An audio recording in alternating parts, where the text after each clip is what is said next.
Que a doce paz do Mestre Jesus esteja presente em nossas mentes e em nossos corações. E rogamos a Ele para que possamos aqui, nesse nosso encontro, trazer reflexões que nos sejam úteis e necessárias para a nossa caminhada. Como foi falado, o tema é a fé raciocinada. Falarmos um pouco da fé e do próprio raciocínio que nós devemos fazer ao cultivar essa fé em nós. E, para falarmos da fé, nós como espíritas e cristãos, devemos sim, certamente contextualizar, acerca da nossa própria existência, de quem somos nós, do nosso passado, do nosso futuro espiritual e do momento presente, o momento atual. Nós, como espíritos, e o espírito tem como criatura que faz parte da grande criação da obra divina, ele tem como principal atributo a sua inteligência. A inteligência é, em essência, o atributo do espírito. A gente pode resumir a inteligência como a capacidade de aprender.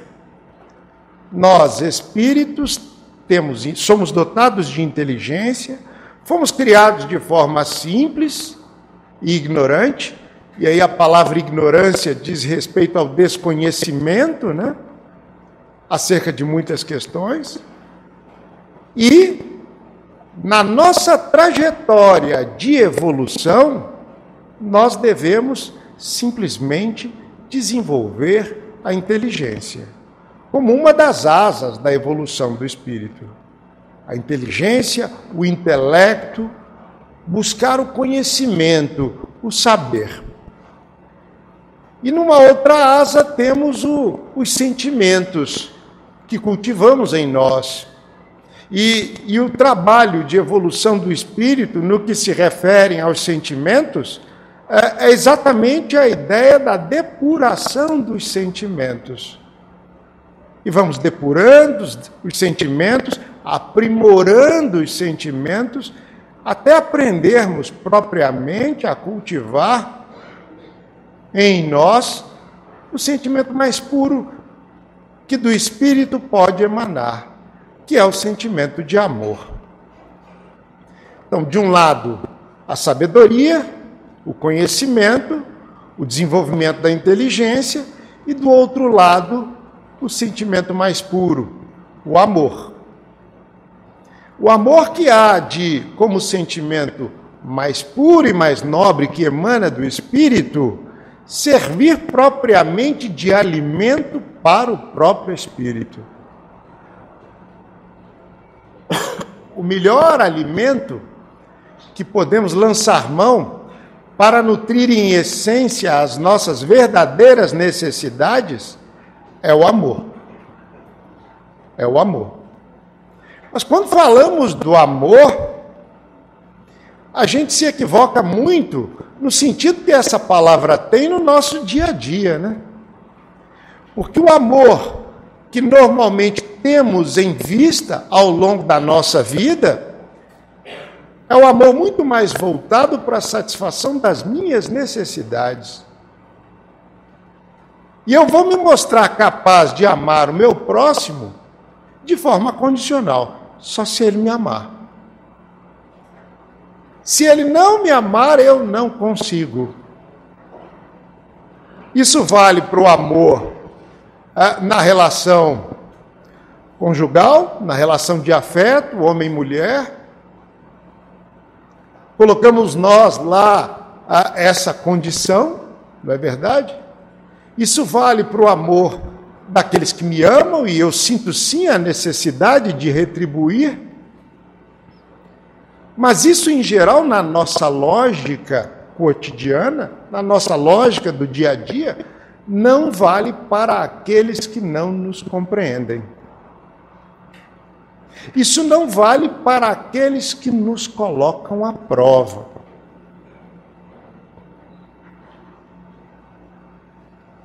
Ao passo que a mensagem do Cristo no seu evangelho de luz e amor é justamente a ideia de expressarmos amor àqueles que nos perseguem. Expressarmos amor àqueles que nos caluniam. Porque se amarmos apenas e tão somente aqueles que nos amam, mérito nenhum teremos.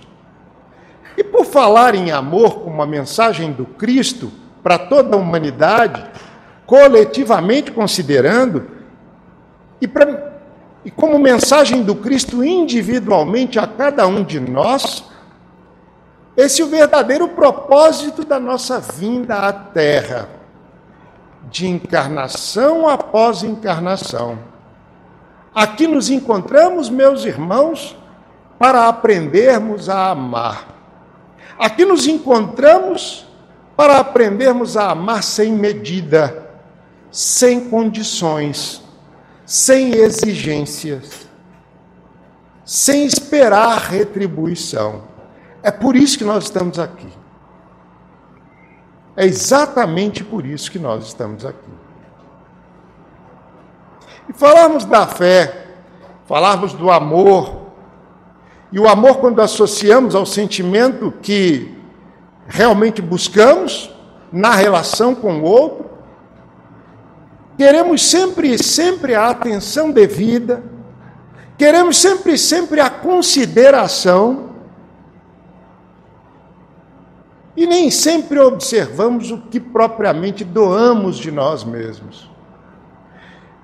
E passamos, por que não dizer, muitas vezes, toda a existência terrena, analisando com atenção e com detalhes essa contabilidade do quanto fomos amados, do quanto fomos considerados.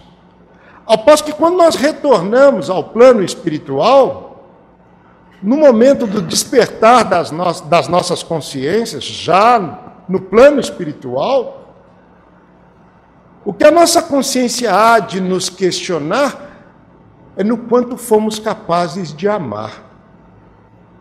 Porque o amor é o alimento do espírito, meus irmãos, e ele é propriamente a bagagem que haveremos de levar daqui conosco para o plano espiritual. Não o amor, a atenção, a consideração que recebemos, mas aquilo que propriamente podemos doar, sem condições, sem exigências. E nós só temos condições de doar aquilo que propriamente nos pertence, aquilo que é nosso. Falamos então do amor, da nossa capacidade de doação, da nossa capacidade de compreensão das questões que a vida terrena nos coloca. Falamos em reflexões que nós devemos fazer. O irmão que nos antecedeu na fala, comentando a lição, ante a lição, nos falou certamente da postura que temos nós diante dos problemas, diante das dificuldades. E comentou a passagem em que se diz: quando a câmara está escura, está sombria, somos nós é que temos que movimentar lá o ferrolho para abrir a janela, para que o sol se faça presente. Para que o sol se faça presente. Para falarmos de fé propriamente, nós falamos da parte que nos cabe na nossa caminhada.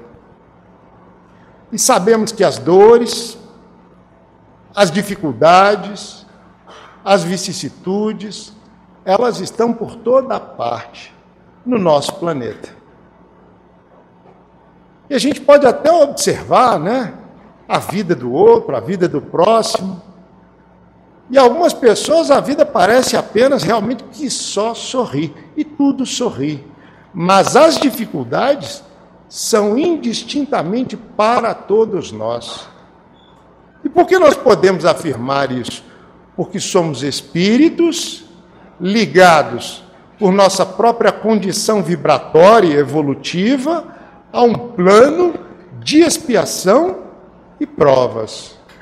Os espíritos que encarnam na Terra são espíritos que estão ligados a ela, dada a sua condição evolutiva.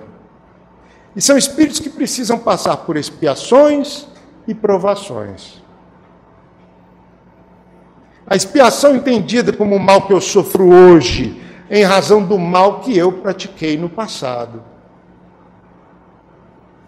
E a prova, como o próprio nome diz, que é algo próprio para me provar, para me testar. E o que precisa ser testado é porque ainda não é perfeito. Muito embora a prova seja uma condição necessária para a vida na Terra, todo espírito que encarna na Terra passa por provações. Até mesmo Jesus passou por provações. Ele não tinha um passado de faltas para expiar, mas provado ele foi. Estamos sim às voltas com provas e com expiações. E uma vez percebendo essa questão, analisando as nossas dificuldades, sentindo as nossas dores, as nossas mazelas, por vezes a falta de luz nos nossos momentos de vida, cabe a exatamente nós assumirmos uma postura ativa para transformarmos isso. E ninguém há de fazer por nós a nossa parte. Os benfeitores espirituais, os espíritos familiares, os espíritos que nos auxiliam, nos acompanham de perto, nos orientam, nos intuem, dão boas ideias, mas não irão fazer a nossa parte. É que a vida na Terra por ser exatamente uma vida material, requer ação material.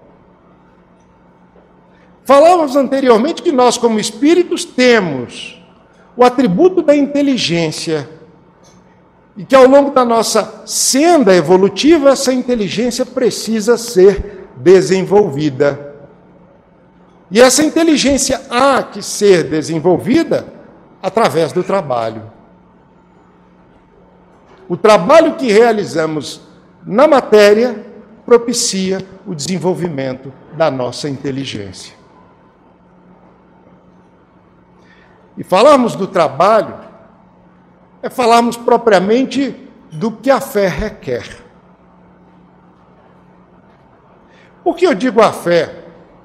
A fé é algo que foi depositado, que foi posto dentro de cada um de nós, como se fosse uma semente. Mas o seu desenvolvimento, o seu florescimento, ou propriamente a ideia de produção de frutos, cabe a nós. E é certo que em questões de fé, a gente pode observar as pessoas de diferentes religiões, de diferentes idades, de diferentes concepções de vida, e a gente observa muitas vezes que ela é ainda incipiente, principiante em alguns, e em outros, ela é uma árvore com raízes profundas. Isso não depende da idade, não depende da religião, vai depender da postura íntima de cada um.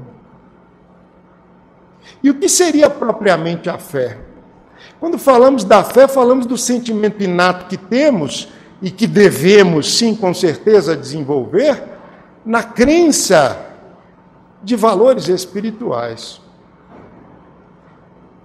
Sobretudo na compreensão do contexto no qual estamos inseridos. Que somos espíritos, somos irmãos, somos parte da grande obra da criação de Deus,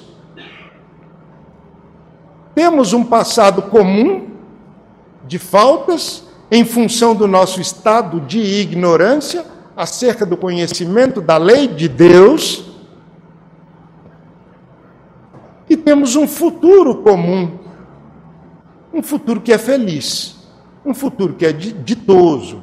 Certamente todos os espíritos que habitam a Terra, seja no plano físico ou no plano espiritual, chegará o dia à condição de puro espírito, com plena capacidade de amar.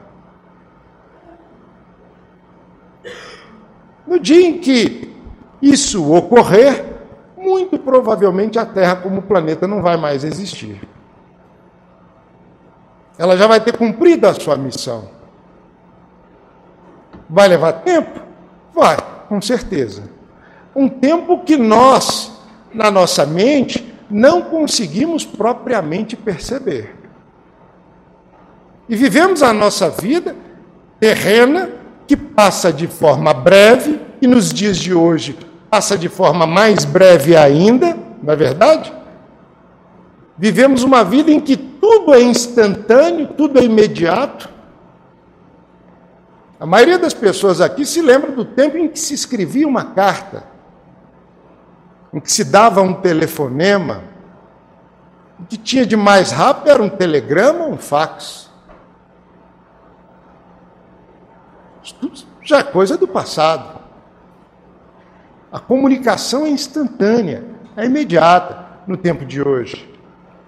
A velocidade, a aceleração dos nossos ritmos de vida é uma coisa que a gente observa de forma assustadora. A palavra exata é essa.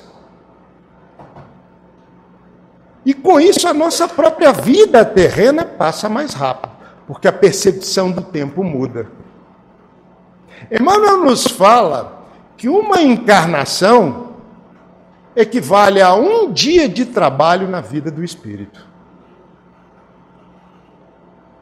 Uma encarnação equivale a um dia de trabalho na vida do espírito. E ele associa a encarnação ao trabalho, à ação, à atitude e, sobretudo, à ação no bem. Temos um passado comum, um futuro comum, e em razão das nossas semelhanças, nos encontramos às voltas com este planeta. E temos tudo a ver com ele. Um planeta que é de expiação e provas, e dada a sua condição, é um planeta onde prevalece o mal. O mal prevalece na Terra. O mal entendido como desconhecimento, ou como ignorância da lei do amor. O mal prevalece na Terra coletivamente falando, para toda a humanidade, e o mal prevalece na Terra individualmente falando, para cada um de nós, dada a nossa condição de não ter dado mostras ainda, ou não ter dado testemunho de maior capacidade de amar. Quando falamos do mal, da ignorância, do que propriamente não seja virtude, é mais fácil a gente enxergar no outro, né? E é mais difícil olhar para nós mesmos. Com certeza, é mais difícil. Ao passo que essa observação, ela tem que ser feita exatamente para nós mesmos. Não para que a gente se martirize, não para que a gente sofra, mas que tenhamos para nós mesmos olhos de ver, que tenhamos para nós mesmos a capacidade de nos perceber, a capacidade de nos sentirmos como verdadeiramente somos, e a partir dessa visão, desse conhecimento ou dessa ciência sobre nós mesmos, buscarmos mudança, buscarmos transformação. E falar é fácil. Não é à toa que eu estou aqui falando. É realmente fácil. E ouvir, pensar e refletir sobre isso também é fácil. E eu vou lembrar mais uma vez o irmão que nos antecedeu na fala. Ele falava, muitas vezes a gente, diante de uma lição do Evangelho, a gente se encanta. A gente fica realmente maravilhado. Mas qual é a força que damos a isso para nos transformar? Porque é isso o que o Cristo espera de nós. O movimento de transformação, o movimento de mudança, a partir de uma reflexão propriamente nossa, a partir de uma conscientização propriamente nossa. Falamos da fé que devemos cultivar, é falarmos de todo esse trabalho que devemos realizar em nós, que se chama reforma íntima. Eu não preciso sofrer para me conhecer, mas eu preciso ter boa vontade, eu preciso ter disposição, e eu preciso ter, sobretudo, coragem para olhar para mim mesmo como realmente sou. E a partir daí buscar mudança, buscar transformação. E que não sejam, meus irmãos, grandes mudanças, e que não seja algo que está distante da nossa capacidade atual, no dia de hoje. Mas as pequenas transformações são aceitas, são válidas e são muito bem-vindas no nosso dia a dia. Quando feitas de coração, quando feitas com sinceridade, quando feitas, sobretudo, com determinação e propósito de mudança. O Evangelho segundo o Espiritismo nos fala como é que se reconhece o verdadeiro espírita. Duas coisas, né?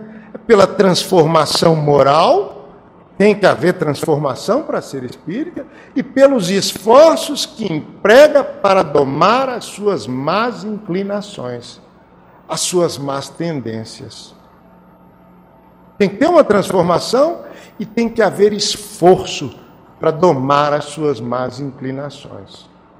Acerca das más inclinações, vale uma reflexão do apóstolo Paulo na segunda carta aos Coríntios, em que em determinado trecho ele fala que se maravilhava e se encantava com as coisas que ele via e que ele fazia em nome do Cristo Jesus. Eu vou repetir. Ele, na carta aos Coríntios, dizia simplesmente que se maravilhava e se encantava com as coisas que ele via e que ele fazia em nome do Cristo Jesus. Ele só não conseguia entender uma coisa. É que foi permitido que ele possuísse um espinho na carne. E ele fala exatamente nesses termos. Foi permitido que eu tivesse um espinho na carne. E ele mesmo disse, segundo palavras dele lá, porque ele que escreveu a carta, né? Para que Satanás me esbofeteasse. E ele fala do seu clamor. Roguei ao Senhor 3 vezes para que esse espinho me fosse retirado. E como resposta, o que ele obteve? A minha graça te dou. E isso lhe basta. E em reflexão própria dele, ele diz, isso foi permitido para que você não se envaideça diante das outras pessoas. Ou seja, para que ele mesmo, vendo e fazendo maravilhas em nome de Jesus, não pensasse que ele era melhor que os outros. Isso vale para todos nós. Que estamos, sim, certamente às voltas, com espinhos na carne. A experiência, a vivência e a própria mensagem do apóstolo Paulo quando ele fala dessa dificuldade de ordem moral, quando ele fala da prece, do clamor que ele fez para que ela fosse afastada, e da própria negativa, do porquê não afastar essa dificuldade dele, para que ele não se envaidecesse, ou seja, para que ele tivesse uma outra postura, para que ele fosse humilde. É algo que fala fundo aos nossos corações, mesmo nos dias de hoje. Nós que caminhamos na terra às voltas, não com um, mas com alguns espinhos na carne. Temos nós a condição de buscar a elevação cultivando a fé, cultivando a prece sincera, sobretudo com humildade, e que essa fé e essa prece se manifeste cada vez mais através da ação, da boa ação, do trabalho em direção ao nosso próximo. Quando falamos e associamos a fé ao trabalho, sobretudo na relação com o próximo, nós nos referimos à ação no bem. Esse trabalho a que nos referimos diz respeito exatamente a algo de bom, a algo de útil que nós, com a nossa própria ação, podemos proporcionar ao nosso próximo.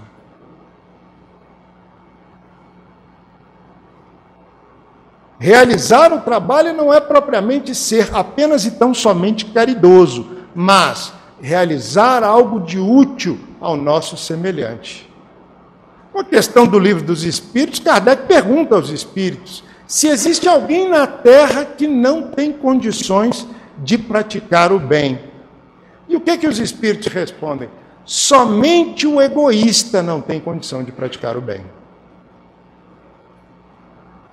Somente o egoísta não tem condição de praticar o bem.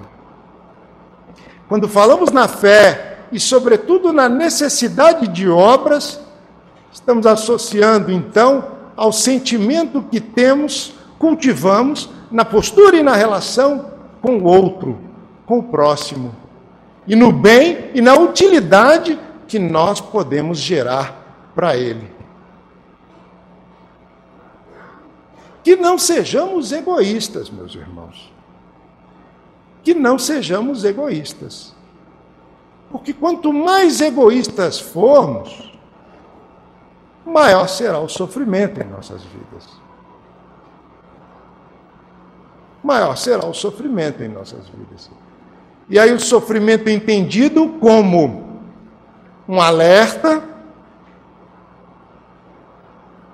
como algo que nos auxilia no despertar de nossas consciências, para que a gente possa redirecionar as nossas vidas para um outro rumo, para uma outra direção, para um outro conjunto de ações. O sofrimento tem valor porque nos auxilia a despertar. Falarmos da fé, da necessidade do trabalho, da fé com obras, nós devemos trocar propriamente a fé contemplativa por uma fé ativa, e direcionamos a nossa ação no bem como expressão da boa vontade. E essa boa vontade, ela pode se manifestar através de uma tarefa na casa espírita,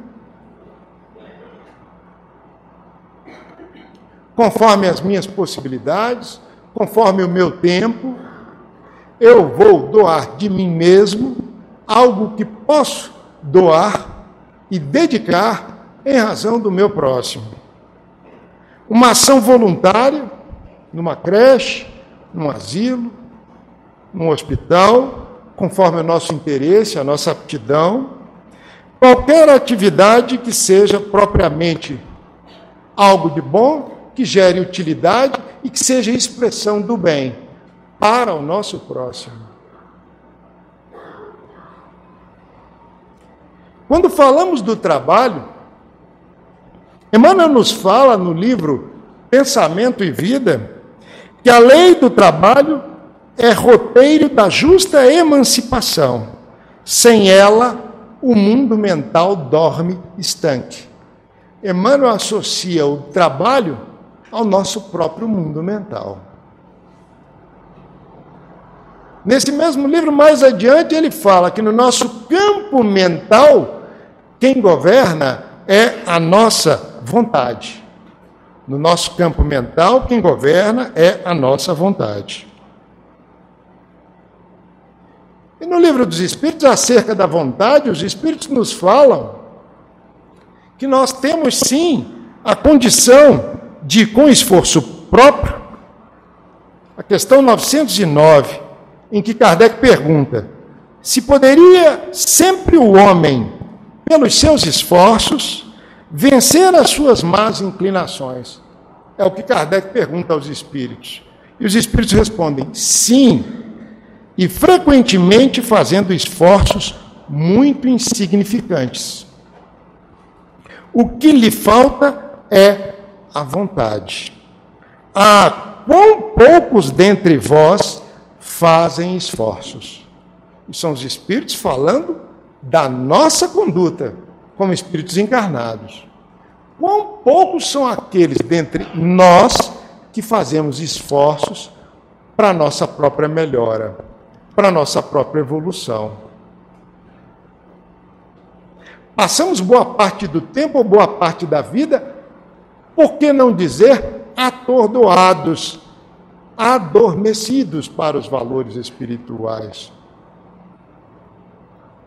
E a fé, o trabalho, a ação no bem, a boa vontade, o despertar da consciência, tudo isso é sinal de elevação. Elevação. Falarmos então da fé raciocinada, que se contrapõe a uma fé do passado, que é simplesmente a fé cega, que eu acredito porque acredito, mas não sei por que eu acredito. Eu não compreendo nada, mas aceito. Eu não reflito, não raciocino e simplesmente sigo, sem que os olhos estejam abertos. Vivemos em um tempo e um mundo em que essa fé não tem mais espaço. E a fé que devemos cultivar é a fé fundada na razão, no entendimento, na compreensão. E no que se refere à nossa fé espírita, cristã, no que se refere à doutrina espírita e à nossa postura diante dela, podemos certamente afirmar que a doutrina espírita é consoladora. Ela nos consola, ela nos acalenta, ela nos orienta, mas ela também nos faz compreender que o nosso destino está nas nossas próprias mãos. Que a nossa felicidade ou a nossa tristeza depende do nosso próprio proceder, como consequência da lei de ação e reação. E que o que eu vivo hoje existe na minha vida em função do que eu vivi no passado. Seja um passado distante de outras vidas ou de um passado recente. A doutrina espírita é consoladora e ela nos consola.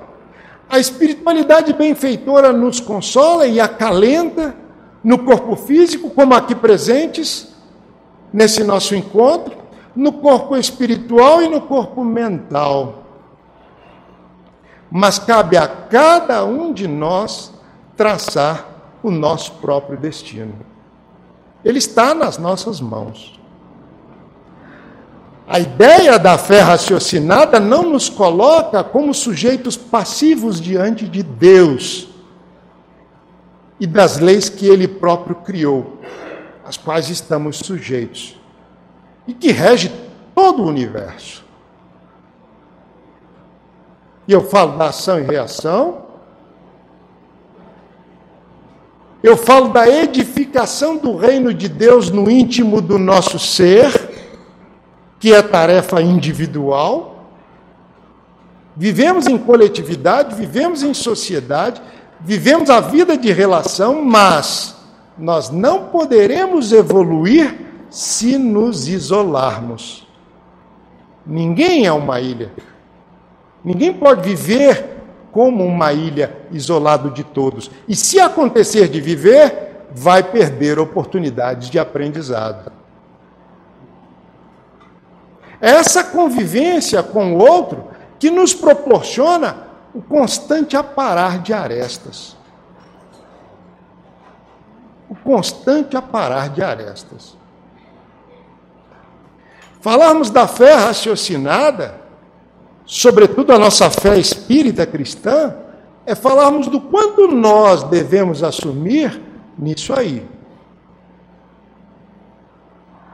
Aceitando sim e lançando mão da consolação que a doutrina nos proporciona. O Consolador prometido por Jesus, que haveria de explicar muito do que ele disse. O Consolador prometido por Jesus. E quando falamos da nossa fé espírita cristã, falamos sobretudo da nossa atitude mental, em pensamento e em sentimento íntimo, e a interação constante na relação com os nossos irmãos encarnados e desencarnados. Porque através do pensamento, nós vibramos. E essa vibração é facilmente percebida por aqueles que se encontram no outro plano. Se temos nós, entre espíritos encarnados, a condição, muitas vezes, de assumir um disfarce daquilo que propriamente pensamos, no mundo dos espíritos, ao qual estamos constantemente inseridos, estando despertos, acordados ou dormindo durante o repouso noturno, nós não temos a condição de agir com esse disfarce. Porque o espírito simplesmente vibra. Seu pensamento vibra.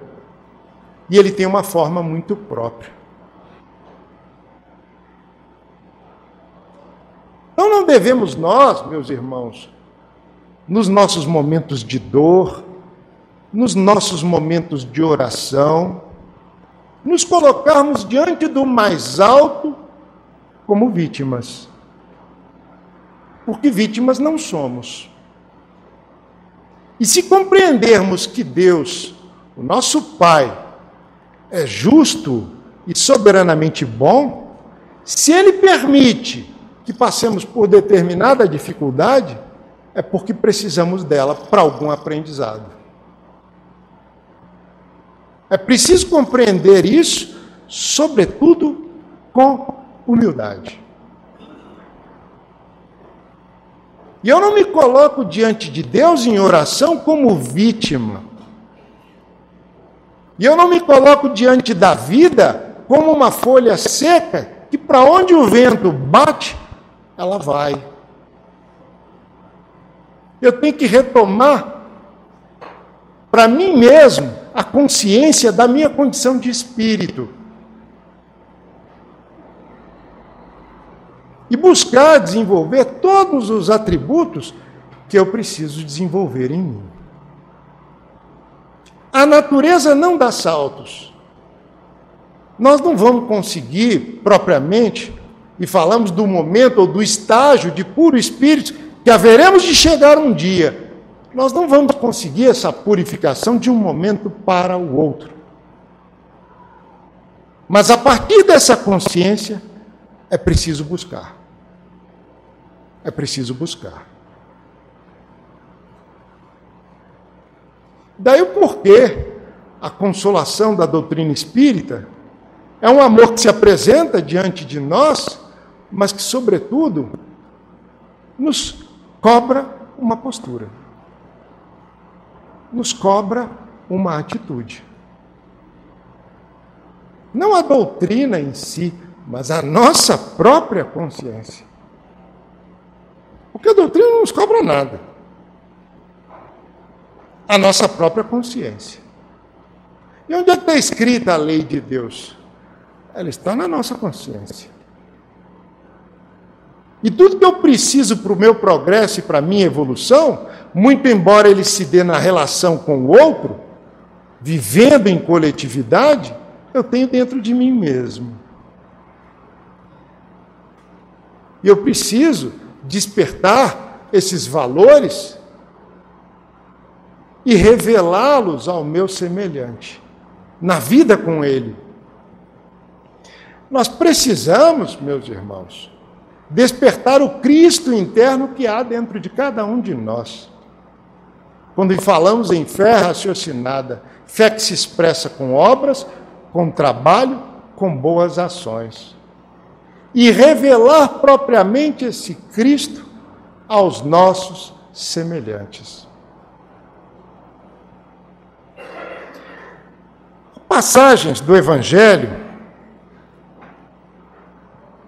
em que Jesus simplesmente fala acerca da fé, e nessas passagens, em geral, ele discorre sobre a fé nos momentos em que ele fazia curas.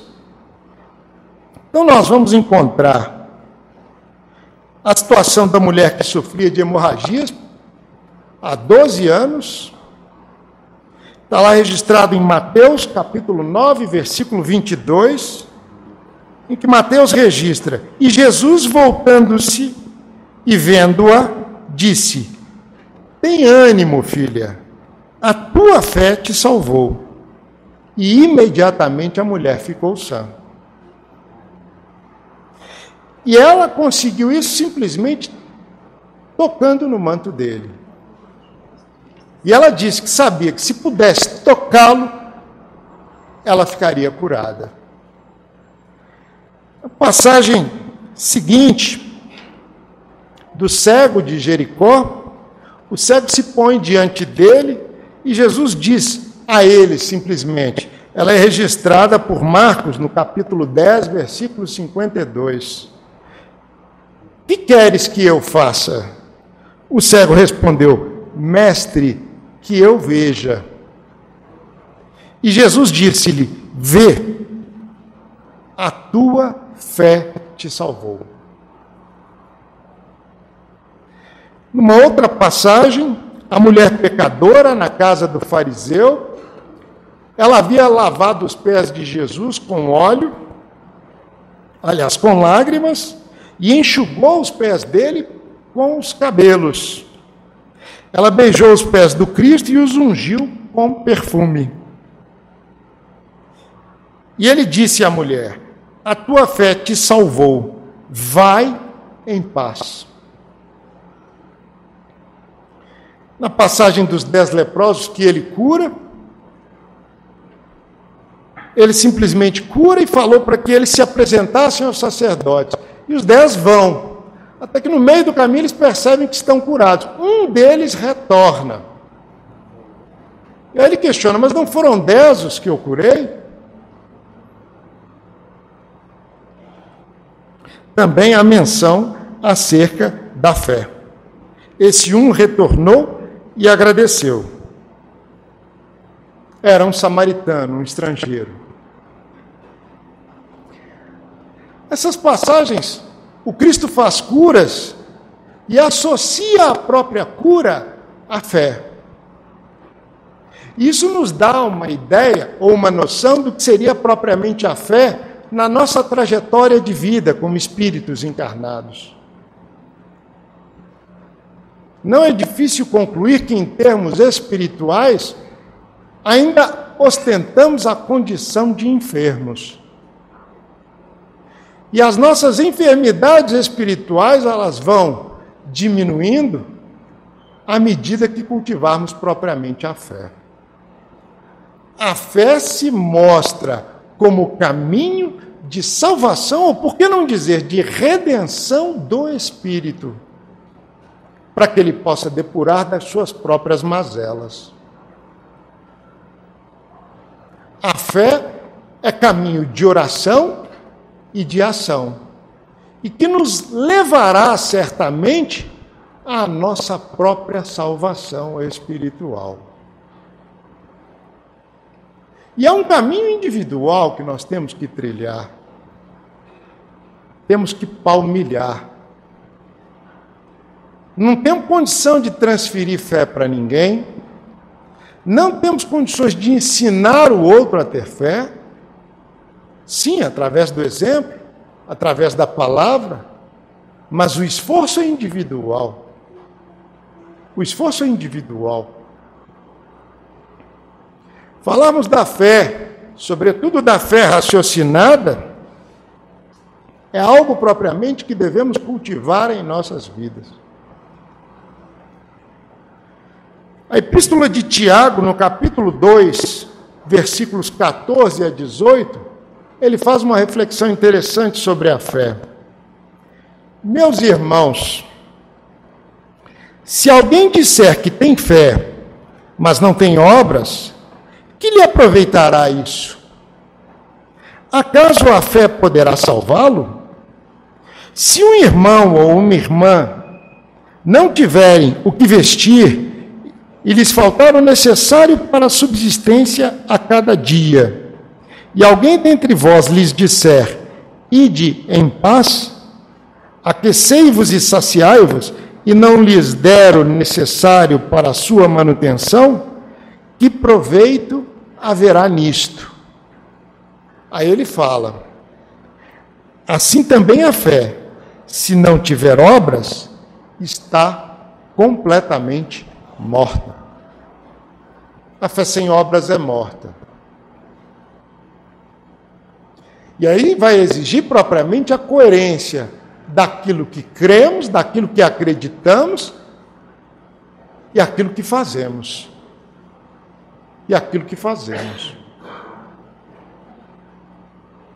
Então, a doutrina espírita nos auxilia, nos orienta a nos posicionarmos melhor diante da vida, compreendendo, sim, as nossas próprias responsabilidades.